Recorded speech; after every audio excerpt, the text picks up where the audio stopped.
ಕಸ್ತೂರಿ ರಂಗನ್ ವರದಿ ಕರಡು ಅಧಿಸೂಚನೆ ವಿರೋಧಿಸಿ ಕ್ರಮ ಕೈಗೊಳ್ಳಲು ರಾಜ್ಯ ಸರ್ಕಾರ ಮುಂದಾಗಬೇಕು ಎಂದು ಮಾಜಿ ಶಾಸಕ ಹಾಗೂ ರಾಜ್ಯ ಬಿಜೆಪಿ ಉಪಾಧ್ಯಕ್ಷ ಹರತಾಳು ಹಾಲಪ್ಪ ಒತ್ತಾಯಿಸಿದರು.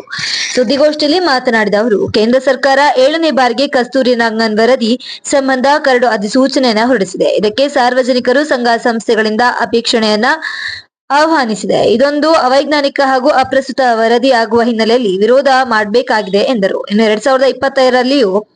2022ರಲ್ಲಿಯೂ ಒಮ್ಮೆ ಅಧಿಸೂಚನೆಯನ್ನ ಹೊರಡಿಸಲಾಗಿತ್ತು. ಆಗ ಸಂಸದ ಬಿವೈ ರಾಘವೇಂದ್ರ ನೇತೃತ್ವದಲ್ಲಿ ಶೋಭಾ ಕರಂದ್ಲಾಜೆ, ಪ್ರಹ್ಲಾದ್ ಜೋಶಿ ಅವರು ಜೊತೆಗೂಡಿ ಕೇಂದ್ರ ಅರಣ್ಯ ಮತ್ತು ಪರಿಸರ ಖಾತೆ ಸಚಿವರಾಗಿದ್ದ ಭೂಪೇಂದ್ರ ಯಾದವ್ ಅವರನ್ನ ಭೇಟಿ ಮಾಡಿ ಮನವಿ ಸಲ್ಲಿಸಿದೆವು. ರಾಜ್ಯ ಸರ್ಕಾರದ ಕಡೆಯಿಂದಲೂ ವರದಿ ಜಾರಿ ಮಾಡದಂತೆ ಆಕ್ಷೇಪಣೆ ಸಲ್ಲಿಸಲಾಗಿತ್ತು. ಭೂಪೇಂದ್ರ ಯಾದವ್ ಅವರು ಇಲ್ಲಿನ ಸ್ಥಿತಿಗತಿ ಅಧ್ಯಯನ ಮಾಡಲು ಸಮಿತಿಯೊಂದನ್ನ ಕಳಿಸಿ ವರದಿ ಪಡೆಯುವ ಭರವಸೆಯನ್ನ ನೀಡಿದ್ರು. ಅಲ್ಲಿಂದೀಚೆಗೆ ಕಸ್ತೂರಿ ರಂಗನ್ ವರದಿ ಬಗ್ಗೆ ಪ್ರಸ್ತಾಪ ಆಗಿರ್ಲಿಲ್ಲ ಅಂತ ತಿಳಿಸಿದ್ರು. ಇದೇ ರೀತಿ ಶಿವಮೊಗ್ಗ ಜಿಲ್ಲೆಯ ಪ್ರಮುಖ ಸುದ್ದಿಗಳಿಗಾಗಿ ನಮ್ಮ ಹಲೋ ಶಿವಮೊಗ್ಗ ಚಾನಲ್ ಸಬ್ಸ್ಕ್ರೈಬ್ ಮಾಡಿ, ಲೈಕ್ ಮತ್ತು ಶೇರ್ ಮಾಡಿ.